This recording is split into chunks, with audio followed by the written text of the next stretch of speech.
नमस्कार, स्वागत है आप सभी का एवन उत्तराखंड में। मैं हूं आपके साथ हर्षिदा। आइए नजर डाल लेते हैं इस वक्त की हेडलाइंस पर। 38 साल बाद सियाचिन में मिला लांसनायक चंद्रशेखर का पार्थिव शरीर। हल्द्वानी में सीएम धामी ने दी श्रद्धांजलि। सम्मान के साथ किया अंतिम संस्कार। ग्लेशियर की चपेट में आने से हुए थे शहीद।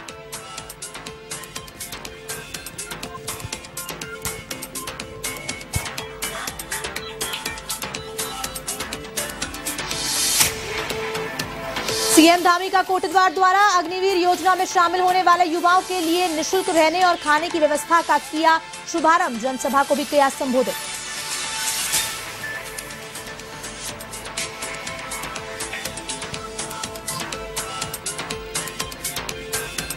पूर्व सीएम हरीश रावत ने की सीएम धामी से मुलाकात।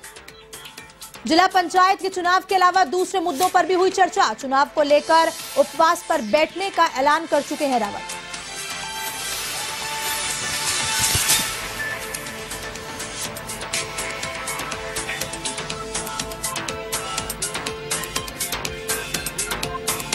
जालौर घटना के विरोध में रुड़की में प्रदर्शन। बसपा कार्यकर्ताओं ने मामले का जताया विरोध। बसपा प्रदेश प्रभारी नरेश गौतम के नेतृत्व में सौंपा ज्ञापन।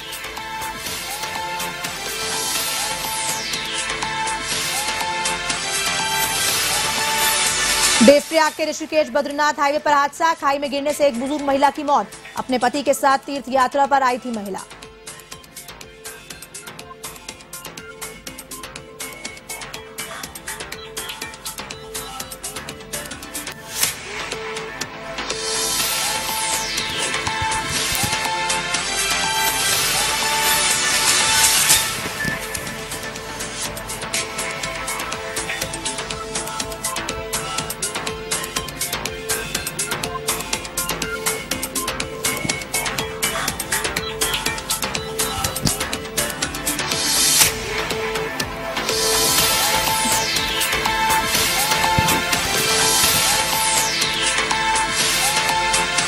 अब खबरें विस्तार से। सियाचिन में ऑपरेशन मेघदूत के दौरान आए एवलॉन्च में शहीद हुए लांसनायक चंद्रशेखर हरबोला का पार्थिव शरीर उनके घर डहरिया पहुंचा। इस दौरान हजारों लोगों ने उन्हें नम आंखों से श्रद्धांजलि अर्पित की। मुख्यमंत्री पुष्कर सिंह धामी भी श्रद्धा सुमन अर्पित करने के लिए डहरिया पहुंचे। इस दौरान उन्होंने कहा कि शहीद चंद्रशेखर को हमेशा याद रखा जाएगा। देश के लिए बलिदान करने वाले उत्तराखंड के वीर शहीदों के लिए सैन्य धाम की स्थापना भी की जा रही है। आपको बता दें कि मुख्यमंत्री पुष्कर सिंह धामी ने यह भी कहा कि भारत सरकार से बात की जाएगी कि अन्य लापता जवानों की भी खोजबीन की जाए। दरअसल 29 मई 1984 को सियाचिन में ऑपरेशन मेघदूत के दौरान लांसनायक चंद्रशेखर हरबोला एवलॉन्च में शहीद हो गए थे और 48 साल बाद सेना ने उनके पार्थिव शरीर को खोज निकाला है।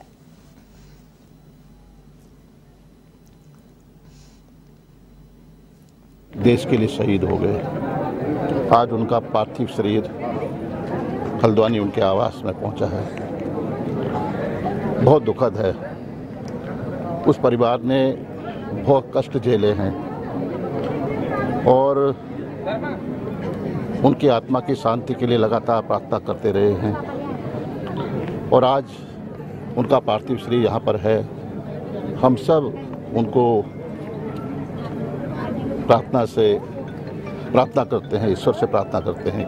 वो हमेशा हमारे स्मरण में रहेंगे, हमारी स्मृतियों में रहेंगे। वहाँ पर हुआ है वह आने वाली पीढ़ियों के, हमारे उत्तराखंड राज्य के और देश के लिए, क्योंकि वो केवल एक परिवार के नहीं हैं, संपूर्ण भारतवर्ष के हैं। इसलिए हम उत्तराखंड सरकार हमारी हर प्रकार से उनको अपनी स्मृति में सजोने का काम करेगी और उनकी स्मृतियाँ हमारे बीच में हमेशा बनी रहें। उसके लिए हम निरंतर आगे जो है अपने सैन्य धाम जो हमारा बन रहा है, उस सैन्य धाम में भी उनकी स्मृति को वहाँ पर सजोकर रखने का काम होगा। मैं समझती हूँ कि शायद हर परिजन जो कि अपने ऐसा व्यक्ति जो घर का जो कि शहीद हुआ हो, उसका अंतिम क्षण वो यही देखता है कि काश वो हमको एक बार देखने को मिल जाए। आज ईश्वर ने वो दिन उनको दिया है।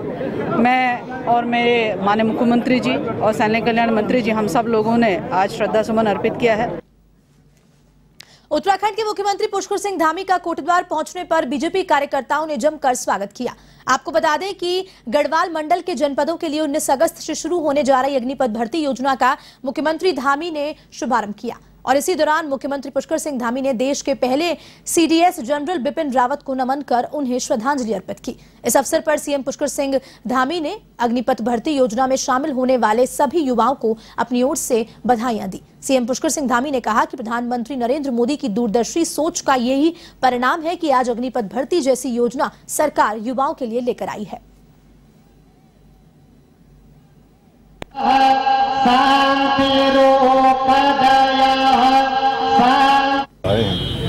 निश्चित रूप से अग्निवीर योजना के लागू होने से जहां नौजवानों को सेवा का अवसर प्रदान होगा, रोजगार का अवसर प्रदान होगा, वहीं एक बड़ी फौज देश के अंदर काम करने के लिए तैयार होगी। इनमें अनुशासन, देशभक्ति और जो जज्बा है वो सारा का सारा उस अग्निवीर योजना के जो समय काल होगा उस समय काल से प्राप्त होगा और हमारे राज्य के लिए विशेषकर काफ़ी इसका लाभ होने वाला है, क्योंकि यहाँ पहले से ही हमारे प्रदेश के अंदर सैनिक बाहुल्य प्रदेश है।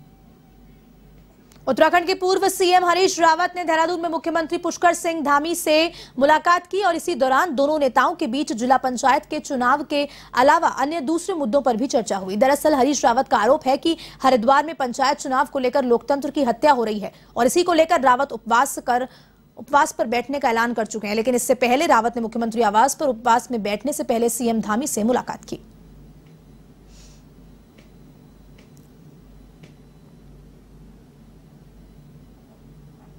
पंचायती चुनावों में जिस तरीके से ग्रामीण नेतृत्व को बिल्कुल ध्वस्त कर दिया गया है, परिसीमन और आरक्षण के वेपन का इस्तेमाल करके नेचुरल रूप से, प्राकृतिक रूप से जो चुनाव होना चाहिए था उसको प्रभावित करने की चेष्टा की गई, वो मैंने मुख्यमंत्री के सामने रखा। मैंने कहा मैं इतना व्यथित था, उसी के लिए मैंने कहा आपके घर पर मुझे उपवास का निर्णय लेना पड़ा। चूँकि मैं पहले नहीं मिल पाया था उनसे और वो मुख्यमंत्री बनने के बाद शिष्टाचारवश मुझसे भेंट करने आए थे, तो मुझे बड़ा अटपटा लग रहा था कि मैं शिष्टाचारवश उनसे भेंट करने आने के बजाय सीधे उपवास पर बैठूं। उत्तराखंड में प्रधानमंत्री पोषण योजना के तहत छात्र छात्राओं को भोजन दिए जाने के संबंध में शिक्षा विभाग ने सख्त निर्देश जारी किए हैं। निर्देश दिए गए हैं कि अब बच्चों को पंक्ति पर बैठने के बाद हैंड ग्लव्स पहनकर साफ सुथरे तरीके से भोजन परोसा जाएगा। जूते चप्पल का कतई प्रयोग नहीं किया जाना चाहिए और इसी को लेकर मुख्य शिक्षा अधिकारी और जिला शिक्षा अधिकारी प्रारंभिक शिक्षा को भी निर्देश जारी किए गए हैं।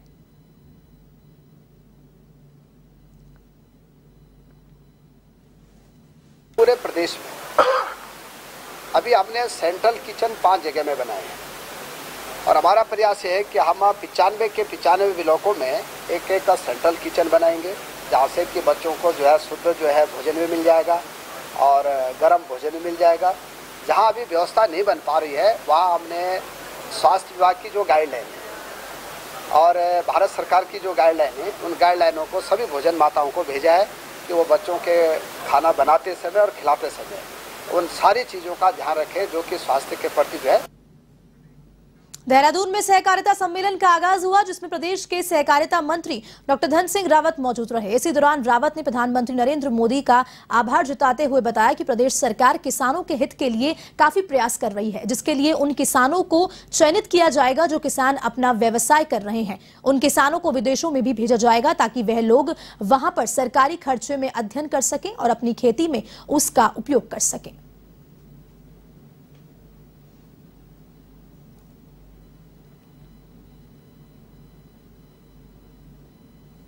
माननीय प्रधानमंत्री जी का धन्यवाद देना चाहता हूँ कि भारत सरकार ने अब एक नया मंत्रालय बना दिया है केंद्र और देश के गृह मंत्री जी सहकारिता मंत्री के रूप में पूरे भारतवर्ष में काम कर रहे हैं। हमारे राज्य ने 5 नए आयाम कोऑपरेटिव के क्षेत्र में जोड़े हैं। पहला हमने ये किया है कि मुख्यमंत्री घसारी कल्याण योजना को लॉन्च किया। दूसरा, हमारे राज्य में हमने जितनी साधन सहकारी समिति है उनको बहुउद्देशीय साधन सहकारी समिति बनाया। तीसरा, हमारे राज्य में हम 1 लाख से लेकर 5 लाख तक का ऋण 0% पे अपने किसानों को देते हैं। दीनदयाल उपाध्याय किसान कल्याण योजना हमने लॉन्च की है। चौथा हमने किया है कि अपना सारा जो कोऑपरेटिव सिस्टम है उसको ऑनलाइन किया है। और पांचवा ये क्या हमने कि सारे टैक्स को कंप्यूटराइजेशन किया। उत्तराखंड के नवनियुक्त भाजपा प्रदेश अध्यक्ष महेंद्र भट्ट बुधवार को मंगलौर दौरे पर रहे, जहां उन्होंने कार्यकर्ता सम्मेलन के दौरान कार्यकर्ताओं को अनुशासन का पाठ पढ़ाया और पंचायत चुनावों की तैयारी में जुटने का आह्वान भी किया। आपको बता दें कि प्रदेश अध्यक्ष बनने के बाद भट्ट लगातार विधानसभा क्षेत्रों का दौरा कर रहे हैं और कार्यकर्ताओं को एकजुटता का पाठ पढ़ा रहे हैं। इसके तहत बुधवार को उन्होंने मंगलौर में कार्यकर्ताओं में जोश भरा और 2022 में हरिद्वार में बीजेपी के खराब प्रदर्शन को लेकर समीक्षा की। इससे पहले भट्ट के गुरुकुल नारसन पहुंचने पर कार्यकर्ताओं ने उनका जोरदार स्वागत किया।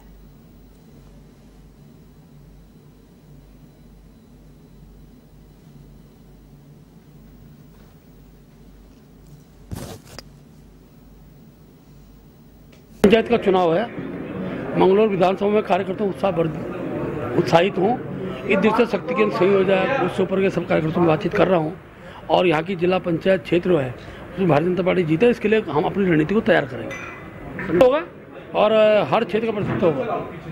अगर कमियाँ रही हैं, चुनाव हम अपेक्षा के अनुसार जो परिणाम आने वो नहीं आए, उस सब बात को मैं समीक्षा कर रहा हूँ नीचे स्तर तक। जो शक्ति केंद्र संयोजक हैं हमारे बूथ के अध्यक्ष, सबसे मेरी वार्ता हो रही है। बहुत जल्दी जो कमियां रही वो भविष्य में दिखाई दे, 2024 के लोकसभा चुनाव में उन विधानसभाओं में हम जीत अर्जित करें। आजादी के 75वें वर्ष के अवसर पर पूरे देश में आजादी का अमृत महोत्सव मनाया जा रहा है, जिसकी शुरुआत 12 मार्च 2021 को प्रधानमंत्री नरेंद्र मोदी के द्वारा अहमदाबाद के साबरमती आश्रम से की गई थी। इसी क्रम में केंद्र संचार ब्यूरो प्रदर्शक कार्यालय देहरादून द्वारा 18 से 22 अगस्त तक पवेलियन ग्राउंड देहरादून में स्वतंत्रता संग्राम एवं सेनानियों पर आधारित 5 दिवसीय चित्र प्रदर्शनी का आयोजन किया जाएगा। आपको बता दें कि कार्यक्रम का उद्घाटन राज्यपाल द्वारा किया जाएगा और 5 दिनों तक चलने वाले इस प्रदर्शनी में गुमनाम भारतीय स्वतंत्रता संग्राम, स्वतंत्रता सेनानियों का संघर्ष, उत्तराखंड के स्वतंत्रता वीरों की गाथा, विभाजन की विभीषिका और केंद्र सरकार की 8 साल की उपलब्धियां पर 100 से ज्यादा पैनल लगाए जाएंगे।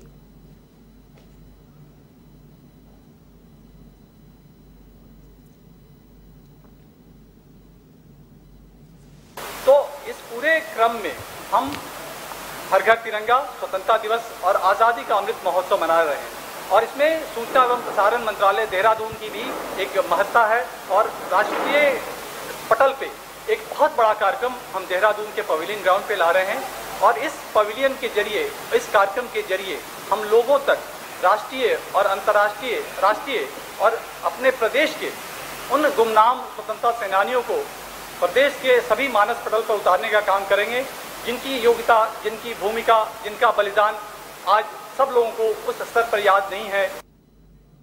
उत्तराखंड में लगातार हो रही आपदाओं को लेकर सेंट्रल गवर्नमेंट द्वारा वर्तमान में जो नियम बताए गए हैं उसमें पर्वतीय क्षेत्रों के लिए अलग नियमों की मांग काफी लंबे समय से उठती नजर आ रही है, जिसको लेकर अल्मोड़ा पिथौरागढ़ के सांसद अजय टम्टा ने कहा कि आपदा में पर्वतीय क्षेत्रों के नगरीय क्षेत्रों में आ रही व्यवहारिक परेशानियों को लेकर जो बातें आती हैं, विशेषकर पर्वतीय क्षेत्रों में नगर क्षेत्रों के लिए भारत सरकार से वार्ता की जाएगी और इसके लिए भी मानक बनाए जाएंगे। आपदा के मानकों के लिए आपका कहना है कि जो भवन टूट जाते हैं, भवन क्षतिग्रस्त हो जाते हैं, खेतों के और रास्ते के और पानी की योजनाएं क्षतिग्रस्त ध्वस्त हो जाती हैं, उनके लिए सरकारी पैमाने के आधार पर पटवारी और तहसीलदार और एसडीएम की रिपोर्ट और आख्या के बाद उसका जो मुआवजा तय केंद्र सरकार के माध्यम से राज्य सरकार को दिया जाता है, उसका पैसा उतने निर्माण कार्य को करने के लिए किया जाता है। अभी बहुत समय से ये बात आ रही है कि जो शहरी क्षेत्र है उसमें आपदा का पैसा का सहयोग नहीं देने के कारण से बहुत सारे हमारे जो नगरीय क्षेत्र के, पहाड़ी क्षेत्र के, नगरीय क्षेत्र के नगर क्षेत्र हैं उसमें भी काम करने में दिक्कत हो रही है। मैं सरकार के माध्यम से आने वाले समय में डिस्ट्रिक्ट मॉनिटरिंग कमेटी की बैठक में समीक्षा करने के बाद भारत सरकार चूँकि वो रिपोर्ट जाती है, उस भारत सरकार की रिपोर्ट में उसको हम इस बार जोड़ेंगे। उत्तराखंड के देहरादून में सड़क चौराहों पर होने वाली जाम की समस्या से आमजन परेशान है। आपको बता दें कि देहरादून में जहां प्रशासन लोगों को जाम से निजात दिलाने के बड़े बड़े दावे करता है, वहीं उनका ये दावा धरातल पर हवा हवाई होते दिखाई दे रहा है। इधर ट्रैफिक के बिगड़ते हालात पर जिलाधिकारी सोनिका ने बताया कि एसपी ने ओर से ट्रैफिक व्यवस्था को देखा जा रहा है। वहीं स्मार्ट सिटी पर जिलाधिकारी ने कहा कि जल्द ही शेष कार्यों को पूरा कर लिया जाएगा।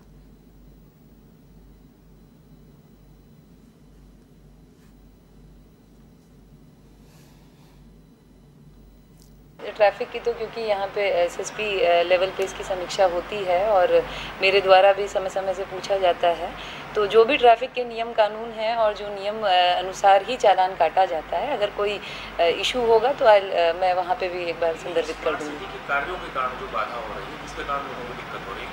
स्मार्ट सिटी में मेन स्मार्ट रोड का काम है, जिसकी वजह से जो यातायात का जो इशू है, ट्रैफिक का जो इशू है, तो उसमें अभी कार्रवाई चल रही है और संभवतः हम इस कार्य को जल्दी से जल्दी पूर्ण कराएंगे। उधम सिंह नगर में गदरपुर नगर पालिका कार्यालय का एडीएम ललित नारायण मिश्रा ने औचक निरीक्षण किया। इस मौके पर एडीएम ने कहा कि हमारा मुख्य उद्देश्य प्लास्टिक प्रतिबंध को पूरी तरह लागू करना है। निरीक्षण के दौरान नगर पालिका के सफाई कार्य से संबंधित प्रपत्र की जांच की गई है। नगर पालिका द्वारा जारी किए जा रहे प्रमाण पत्रों में देरी को लेकर अधिकारियों को पाबंद भी किया गया है।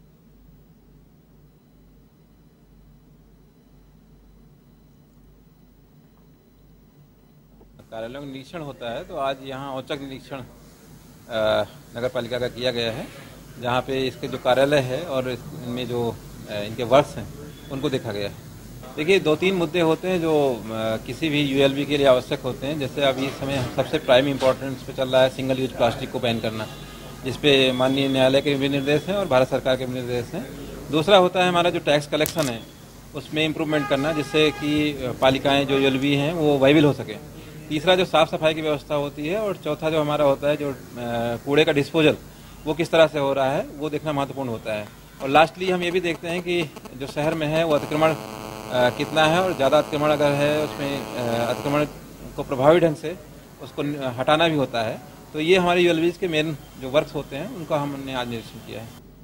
उत्तराखंड और हिमाचल बॉर्डर पर हनोल के महासू मेले को पिछले दिनों राष्ट्र मेला घोषित कर दिया गया है। आपको बता दें कि ऐसे में 30 अगस्त को होने वाले जागड़ा हरियाली मेले की तैयारियों को लेकर जिलाधिकारी ने समीक्षा बैठक की। इस मौके पर जिलाधिकारी ने बताया कि यह मेला राष्ट्र मेला घोषित हो चुका है। अब इसको लेकर तमाम तैयारियों का जायजा लिया जा रहा है। वहीं दूसरी ओर पानी, सड़क और स्वास्थ्य एवं सुरक्षा व्यवस्था के लिए आवश्यक दिशा निर्देश भी दिए गए हैं।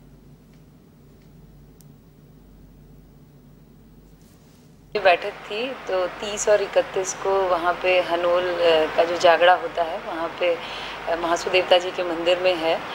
करीबन हम लोग एक्सपेक्ट कर रहे हैं कि 10 से 15 हज़ार की तादाद में लोग आएंगे, क्योंकि उधर दोनों बॉर्डर एरिया है तो वहाँ से भी लोग आते हैं और जो लोकल हैं वो तो आएंगे ही आएंगे। तो उसी की तैयारियों की समीक्षा ली गई, जिसमें ट्रैफिक व्यवस्था हो गई, हमारी पानी की, बिजली की, टॉयलेट्स की व्यवस्था हो गई। तो इसीलिए मंदिर समिति से लोग आए थे और सारे विभाग के लोग आए थे और सभी को ब्रीफ कर दिया गया है कि मेला जो जागड़ा है उसी तरीके से कराया जाए।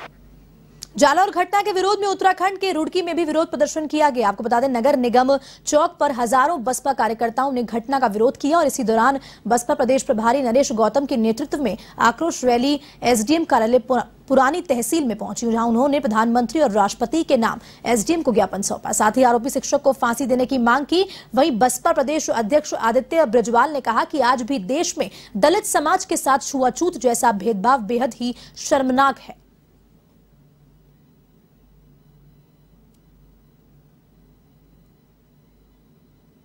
सवाल इस बात का है कि जिस प्रकार से इस बच्चे को एक मटके से पानी ना पीने की दिया और उसके बाद पिटाई की, ये इतिहास दोहराया जा रहा। मैं जहां तक मेरी आवाज़ मेरे समाज के लोगों के पास जा रही, ये बाबा साहब के साथ भी हुआ था। हो सकता था वो बच्चा कल जाकर इस देश का कुछ अच्छा नागरिक, एक अच्छी पोस्ट पर बन सकता था, लेकिन ये हमें पानी पीने की बात नहीं, हमें हमारी औकात याद दिलाई जा रही है। खबर उत्तराखंड के देवप्रयाग से है, जहां ऋषिकेश बद्रीनाथ हाईवे पर हादसा हो गया। आपको बता दें कि बचेली खाल के पास खाई में गिरने से एक बुजुर्ग महिला की दर्दनाक मौत हो गई। घटना की सूचना पाकर पहुंची पुलिस ने एसडीआरएफ की सहायता से शव को खाई से बाहर निकलवाया। देवप्रयाग थाना पुलिस के मुताबिक महाराष्ट्र के अकोला निवासी कुरमुद अपने पति के साथ तीर्थ यात्रा पर आई थी, जहां अचानक बैलेंस बिगड़ने से वो खाई में जा गिरी। फिलहाल पुलिस मामले की जांच में जुटी हुई है।